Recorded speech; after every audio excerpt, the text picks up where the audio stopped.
Good day to you. Hope you're having a wonderful day.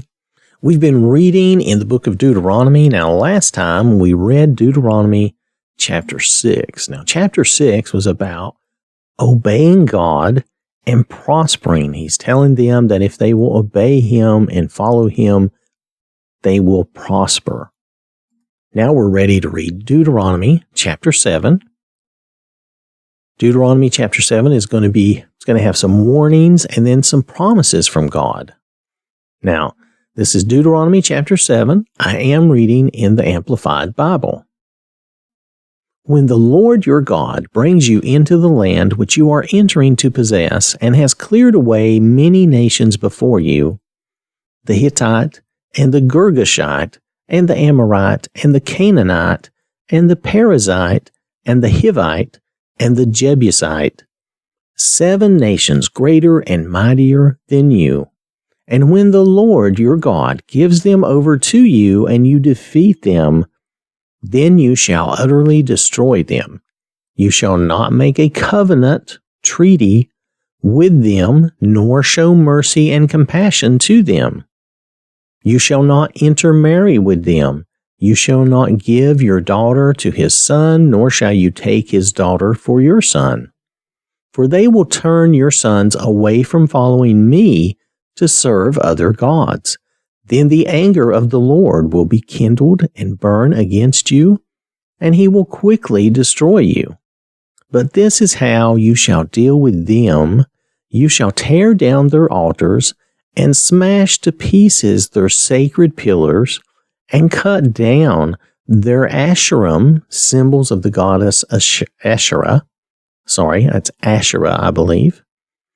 And burn their carved or sculpted images in the fire. For you are a holy people, set apart to the Lord your God.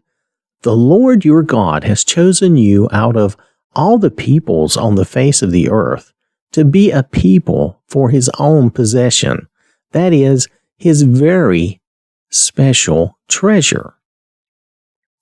The Lord did not love you and choose you because you were greater in number than any of the other peoples, for you were the fewest of all peoples.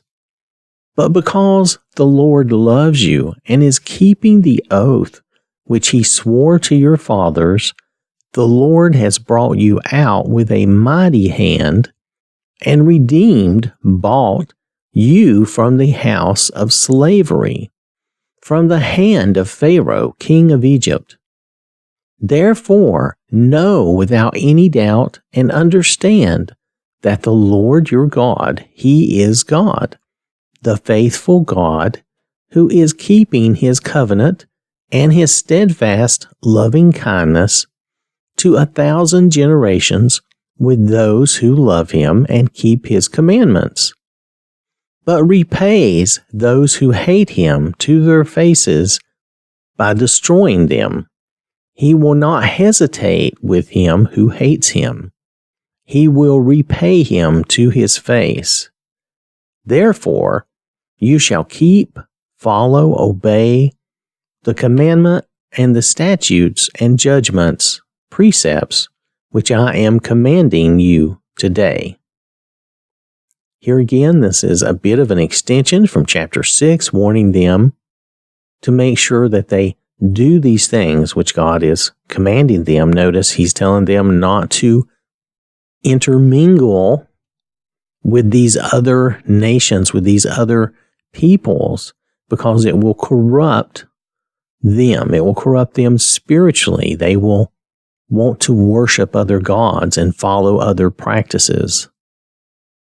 So he's telling them to make sure that they tear down those altars and smash those pillars, break down those symbols of these other pagan gods. And it's interesting to see that the Lord does not love them and choose them because they are the greatest. In other words, he chose them. He says, you were the fewest. They were the smallest. They were weakest. They were enslaved. But he chose them to prove himself through them, to show himself to the world through them. He doesn't specifically say that here, but that is the implication. That's why he chose them. They were weak. They were enslaved. And much as he chooses us, because we are not perfect. We're not the best. But he chooses us and he works through us, showing himself through us when we will follow him and do what he wants us to do. And that's what he's telling them. Again, it's kind of an extension of chapter 6. He's telling them to be sure and follow his commands, to pay attention to what he's telling them, to do these things correctly, and that they will be redeemed. They've been redeemed. They've been redeemed, that he is faithful, that he is keeping his covenant, and he will keep his covenant and show them kindness to 1,000 generations on down. But face to face, he's saying face to face, he will destroy those who hate him. He will repay them to their face. And that means upfront, personal, and that is something to be aware of as well. And so his last line there in verse 11, therefore you shall keep the commandment and the statutes and judgments which I am commanding you today, so you will not be destroyed. So he's definitely stressing to them what they need to do. Let's continue on. Then it shall come about, because you listen to these judgments and keep and do them, that the Lord your God will keep with you the covenant and the steadfast loving kindness which he swore to your fathers. He will love you and bless you and multiply you. He will also bless the fruit of your womb and the fruit of your land, your grain and your new wine and your olive oil, the offspring of your cattle, and the young of your flock in the land which he swore to your fathers to give you. You shall be blessed above all peoples. There will be no male or female, barren, childless, infertile among you or among your cattle. The Lord will take away from you all sickness, and he will not subject you to any of the harmful diseases of Egypt, which you have known, but he will impose them on all those who hate you. And you shall consume all the peoples whom the Lord your God will give over to you. Your eye shall not pity them, nor shall you serve their gods, for that would be a deadly trap to you. We have to remember these people were serving the Baals, Asherah. Let me get the name right. Hold on, I'm sorry. And Asherah. So they're worshiping these gods. They're sacrificing their children to these gods. And some people want to water that down now and say, oh no, that's not really what was going on. But the fact is, we know that's what was going on. We know because that's what the Bible tells us, and that's what historically has been known in the past. Human sacrifice has occurred. We know it has occurred in the past in a lot of cultures. That's the word I'm looking for. So it's happened. I think it was the Mayans that also did it. Can't remember for sure if the Aztec did. It's possible I could even have them reversed, but they definitely did practice human sacrifice. And we know that these people, that God is concerned with them not mixing with and not intermarrying and driving them out and destroying their nations. These people were practicing human sacrifice, and they were even going so far as to sacrifice their children. And this is something that God mentions many times in telling the children of Israel not to be like them. So let's continue. If you say in your heart, these nations are greater than I am, how can I dispossess them? You shall not be afraid of them. You shall remember with confidence what the Lord your God did to Pharaoh and to all Egypt.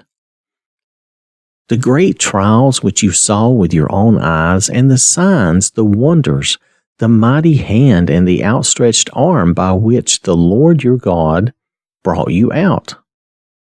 So shall the Lord your God do to all the peoples of whom you are afraid. Moreover, the Lord your God will send the hornet, and they say this is his terror, against them, until those who are left and hide themselves from you perish. You shall not dread them, for the Lord your God is in your midst, a great and awesome God. The Lord your God will clear away these nations before you little by little. You will not be able to put an end to them quickly, for if you did, the wild animals would become too numerous for you. But the Lord your God will hand them over to you, and will confuse them with a great panic until they are destroyed. And he will hand over their kings to you, and you will make their name perish from under heaven. No man will be able to stand before you until you have destroyed them. You shall burn the carved and sculpted images of their gods in the fire. You shall not covet the silver or gold that is on them, nor take it for yourselves, so that you will not be ensnared by it in a deadly trap. For it is an abomination, repulsive to the Lord your God. You shall not bring an abomination, idol, into your house, and like it come under the ban, doomed to destruction. You shall utterly detest, and you shall utterly hate it, for it is something banned. Now you may wonder why God is so against these carved and sculpted images of their gods, and the fact that they have silver and gold on them, and he doesn't want them to have anything to do with those, because of the awful, horrible rituals they were doing, because of the cruel sacrifices and the wrong things they were doing, and that are associated with those idols. That's why he's calling them an abomination, and he's saying, do not bring them in. Do not be associated with them in any way, even the money, the silver and gold, that technically we know the silver and gold could be melted down and used for another purpose. He's saying it's not even worth it. It's just not worth it. Do not covet it. Do not want it. Do not have anything to do with any of that. So don't even profit. Okay, and this is something to think about. Don't even profit from this repulsive, awful practice. So it's something to realize. There are things to think about that in life today when crimes are happening, when things that are really bad are going on in the world. We should not even covet or want the money from that.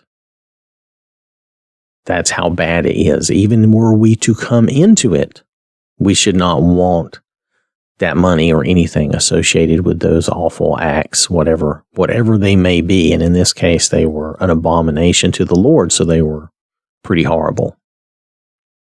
So it's something to think about and remember that none of these things, these evil things, and profit from evil, such as, like I said, silver and gold, remember that's just earthly profit. None of that is worth taking in and having it. It says be ensnared by it, a deadly trap. Don't be entrapped by that desire for that worldly riches.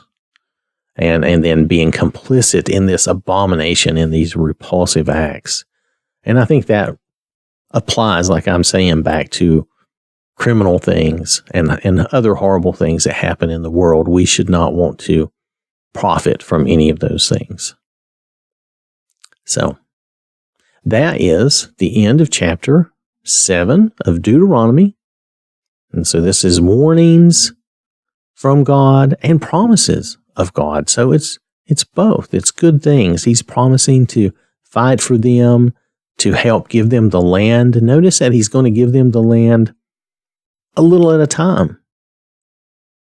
He's not just going to clear it all at once. If he killed all the people all at once, the land would be overrun by different animals and nature. Nature would reclaim everything because it would take them years to come in and build and take over everything. So he's saying he's going to give it to them a little bit at a time. Plus, if you think about it, they need to come in and kind of build up their confidence and faith in God by following him over time and letting him show them his victory for them and let him win this land out for him. Over time, as we work and go through things and we have success, it builds our confidence. It can build your confidence in God, and it also builds your confidence in yourself.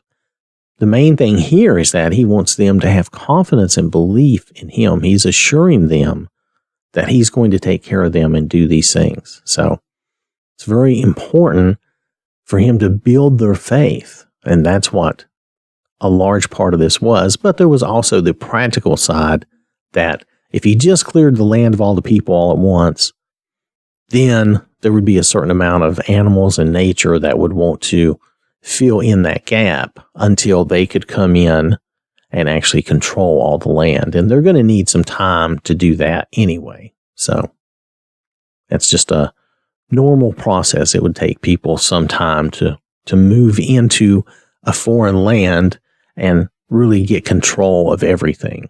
So that's just from a practical human standpoint. So I want to thank you for listening. Hope you have a wonderful day. May the Lord bless you and keep you safe. And remember, God loves you.